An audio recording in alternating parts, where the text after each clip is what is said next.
Hello students, I am Dr. Vinod Kamble. From this video we are going to start with 8th chapter that is marketing. इस chapter के अंदर हम लोग marketing के related अलग अलग क्वेश्चंस देखेंगे जिससे मार्केटिंग क्या होता है वो हम लोग को समझ में आएगा।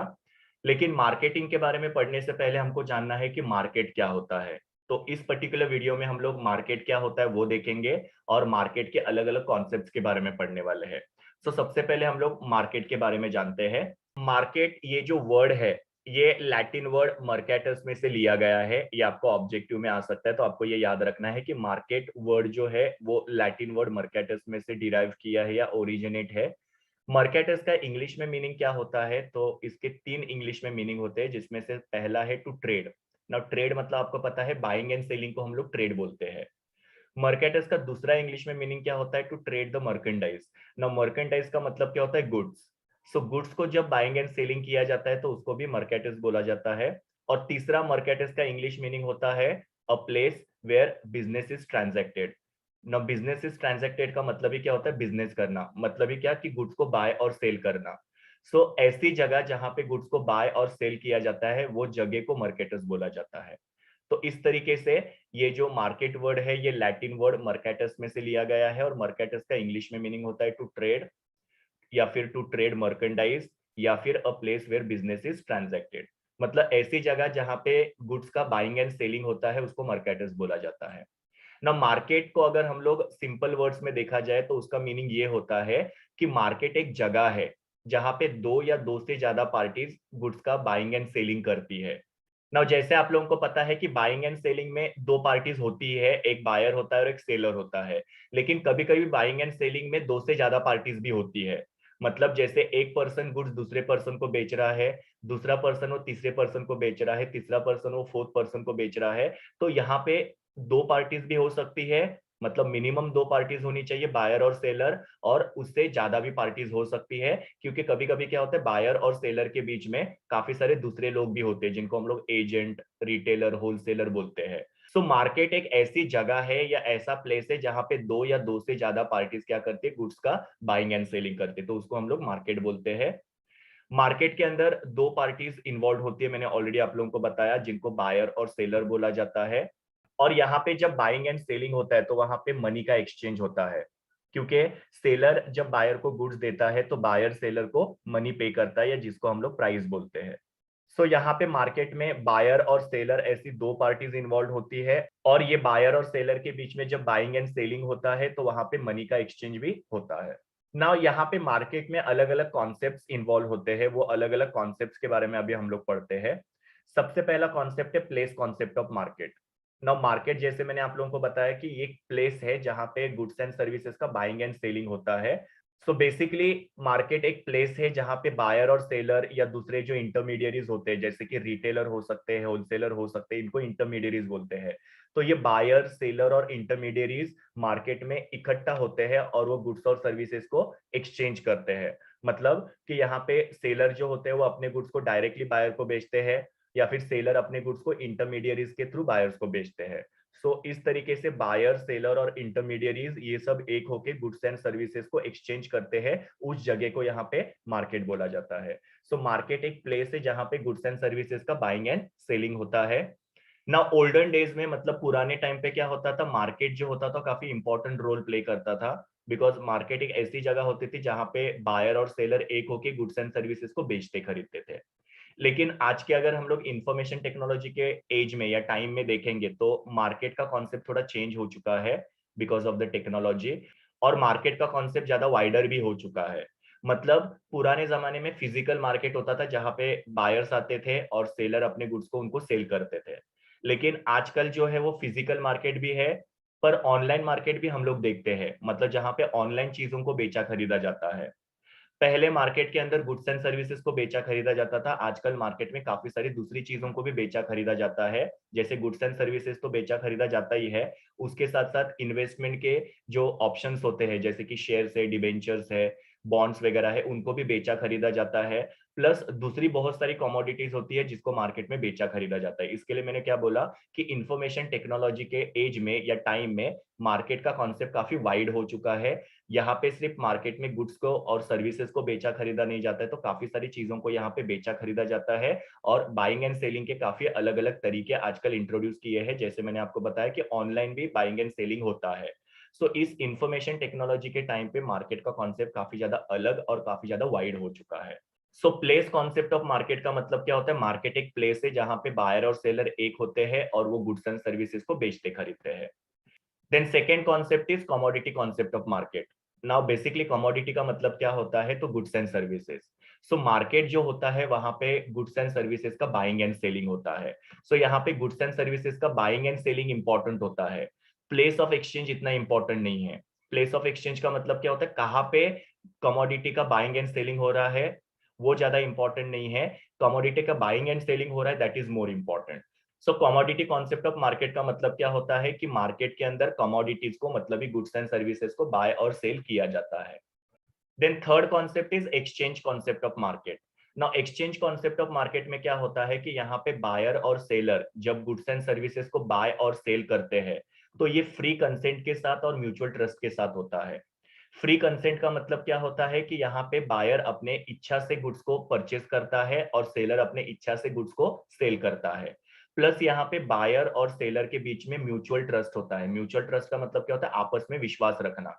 मतलब बायर को सेलर के ऊपर विश्वास है और सेलर को बायर के ऊपर विश्वास है। तो यहाँ पे बाइंग एंड सेलिंग हो रहा है, लेकिन ये बाइंग एंड सेलिंग जो है वो कंसेंट के साथ मतलब खुद के मर्जी से हो रहा है। और म्यूचुअल ट्रस्ट मतलब क्या? आपस में एक दूसरे के ऊपर विश्वास होने की वजह से ये बाइंग एंड सेलिंग हो रहा है। सो एक्सचेंज कॉन्सेप्ट में आपको ये लिखना है कि गुड्स एंड सर्विसेज को एक्सचेंज किया जाता है with free consent as well as mutual trust. ना ये एक्सचेंज कॉन्सेप्ट जो होता है यहाँ पे कुछ चीजें नहीं होनी चाहिए, जैसे कि यहाँ पे सबसे पहले फ्रॉड नहीं होना चाहिए। मतलब बायर ने सेलर के साथ और सेलर ने बायर के साथ किसी भी तरीके का फ्रॉड नहीं करना चाहिए। काफी बार क्या होता है, सेलर बायर को गुड्स बेचते हैं और उसकी क्वालिटी अच्छी नहीं होती, तो वो एक तरीके का फ्रॉड हो जाता है। बायर जो होते हैं वो सेलर के पास से क्रेडिट में गुड्स परचेस करते हैं और उनको टाइम पे पेमेंट नहीं करते या उनका पेमेंट डुबा देते हैं, तो वो भी एक तरीके का फ्रॉड हो गया। तो यहाँ पे मार्केट के अंदर किसी भी तरीके का फ्रॉड नहीं होना चाहिए बायर और सेलर के बीच में। दूसरा, मिस रिप्रेजेंटेशन नहीं होना चाहिए। मिस रिप्रेजेंटेशन का मतलब क्या होता है कि गलत इंफॉर्मेशन देना या गुमराह करना या किसी भी तरीके से कस्टमर को प्रोडक्ट परचेस करने के लिए इंड्यूस करना, तो ये सब चीजें नहीं होनी चाहिए। कोएर्जन मतलब प्रेशर डालना। किसी भी तरीके से सेलर जो है उसने बायर के ऊपर प्रोडक्ट को परचेस करने के लिए प्रेशर नहीं डालना चाहिए। और अनड्यू इन्फ्लुएंस, अनड्यू इन्फ्लुएंस का मतलब क्या होता है कि इन्फ्लुएंस करना या प्रभावित करना, उनको कुछ ऐसी चीजें बताना जिसकी वजह से बायर जो है वो प्रोडक्ट को परचेस करने के लिए रेडी होते हैं। तो इस तरीके से मार्केट के अंदर फ्रॉड, मिसरिप्रेजेंटेशन, कोएर्जन और अनड्यू इन्फ्लुएंस नहीं होना चाहिए। ये एक्सचेंज जो है जैसे मैंने ऊपर आपको बताया वॉलेंट्री होना चाहिए। वॉलेंट्री का मतलब क्या होता है? दोनों भी वो एक्सचेंज करने के लिए, मतलब सेलर गुड्स को सेल करने के लिए और बायर गुड्स को बाय करने के लिए मन से रेडी होने चाहिए। वॉलेंट्री होना चाहिए, किसी भी तरीके का प्रेशर नहीं होना चाहिए और दोनों को भी एक दूसरे के ऊपर ट्रस्ट होना चाहिए। नेक्स्ट कॉन्सेप्ट इज डिमांड और कस्टमर कॉन्सेप्ट ऑफ मार्केट। मतलब कस्टमर जो होते हैं वो मार्केट के किंग होते हैं। मार्केटर जो भी करता है वो कस्टमर को हैप्पी करने के लिए करता है, क्योंकि आजकल कंपटीशन बहुत ज्यादा बढ़ चुका है, तो कस्टमर को सेटिस्फाई करना काफी जरूरी होता है। नाउ कस्टमर को सेटिस्फाई करने के लिए जो भी मार्केटर्स होते हैं उनको कस्टमर के नीड को और डिमांड को असेस करना मतलब स्टडी करना जरूरी होता है। क्योंकि जब कस्टमर के नीड को और डिमांड को असेस किया जाता है तो उनको पता चलता है कि कस्टमर को क्या चाहिए और उसके हिसाब से मार्केटर जो है यहाँ पे प्रोडक्ट बना के कस्टमर को ऑफर कर सकते हैं। ना मार्केट को स्टडी करने के लिए डिमांड और कस्टमर जो है इनको कंसीडर करना काफी जरूरी होता है। सो ये जो कॉन्सेप्ट है डिमांड और कस्टमर कॉन्सेप्ट, उसके हिसाब से जो भी पोटेंशियल बायर्स है, पोटेंशियल बायर का मतलब क्या होता है? जो आगे जाके हमारे कस्टमर हो सकते हैं। सो इस कॉन्सेप्ट के हिसाब से जो भी पोटेंशियल बायर्स है उनके एग्रीगेट डिमांड को यहाँ पे स्टडी किया जाता है कि कस्टमर्स को क्या चाहिए और कस्टमर के डिमांड के हिसाब से भी प्रोडक्ट बना के मार्केटर उनको ऑफर करते हैं। And the last concept of market is space और डिजिटल कॉन्सेप्ट ऑफ मार्केट। ना जैसे जैसे इंफॉर्मेशन टेक्नोलॉजी ग्रो करते जा रही है उसके वजह से मार्केट के अंदर अलग अलग कॉन्सेप्ट्स आते जा रहे हैं, उसी को स्पेस या डिजिटल कॉन्सेप्ट बोला जाता है। ये जो नए और सोफिस्टिकेटेड ई कॉमर्स पोर्टल्स और मोबाइल एप्लीकेशंस है जिसके वजह से बाइंग एंड सेलिंग काफी इजी और कन्वीनियंट हो चुका है। ना सोफिस्टिकेटेड का मतलब क्या होता है? High class. ई कॉमर्स का मतलब क्या होता है? Online buying and selling. Portal का मतलब क्या होता है? वेबसाइट। और मोबाइल एप्लीकेशन मतलब क्या? मोबाइल के अंदर हमारे पास अलग अलग ऐप होते हैं, जैसे कि अमेजोन का ऐप होता है, फ्लिपकार्ट का ऐप होता है, बिग बाजार का ऐप होता है। तो ये सारे जो मोबाइल एप्लीकेशन होते हैं, तो ये नए नए ई कॉमर्स के पोर्टल मतलब वेबसाइट्स आते जा रहे हैं, और काफी अच्छे मोबाइल के एप्लीकेशंस आते जा रहे हैं, जिसके थ्रू बायर के लिए बाय करना और सेलर के लिए सेल करना काफी इजी और कन्वीनियंट हो चुका है। सेलर क्या करते हैं? अपने मोबाइल के ऐप बना सकते हैं या वेबसाइट बना सकते हैं, जहां पे अपने सारे प्रोडक्ट की इंफॉर्मेशन अपलोड कर सकते हैं। और बायर को किसी भी प्रोडक्ट को ढूंढने के लिए कहीं पे जाने की जरूरत नहीं होती है। अपने मोबाइल फोन के ऊपर या फिर किसी भी कंपनी के वेबसाइट पे जाके उनको सारे प्रोडक्ट की इंफॉर्मेशन मिल सकती है, और जो भी प्रोडक्ट उनको सूटेबल लगता है या जो भी प्रोडक्ट उनको रीजनेबल लगता है, अच्छे क्वालिटी का लगता है, उसको वो ऑर्डर प्लेस कर सकते हैं। सो पहले जैसे होता था जहां पे प्रोडक्ट ढूंढने के लिए बायर को मार्केट में जाना पड़ता था, वैसे आजकल नहीं है। आजकल बायर को सब कुछ ऑनलाइन मिल जाता है।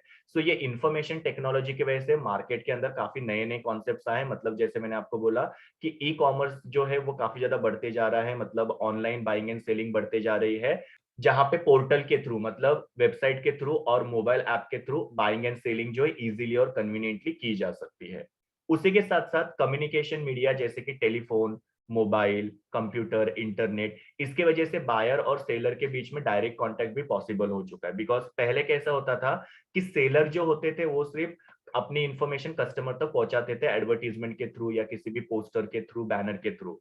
सो सेलर क्या कहना चाहते थे, वो बायर वहां पे सिर्फ सुनते थे, लेकिन बायर को क्या कहना है वो सेलर तक पहुंच नहीं पाता था। बिकॉज पहले सिर्फ वन वे कम्युनिकेशन होता था, पर आजकल टेलीफोन, मोबाइल, कंप्यूटर, इंटरनेट की वजह से बायर और सेलर जो एक दूसरे के साथ अपने इंफॉर्मेशन को शेयर कर सकते हैं या कम्युनिकेशन कर सकते हैं।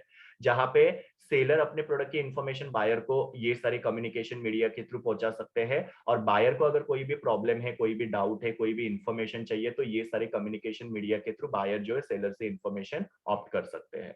सो बायर के लिए यहाँ पे काफी कन्वीनियंट हो चुका है। बायर आराम से किसी भी प्रोडक्ट की quality, features, price, terms and condition जो है फाइंड आउट कर सकते हैं।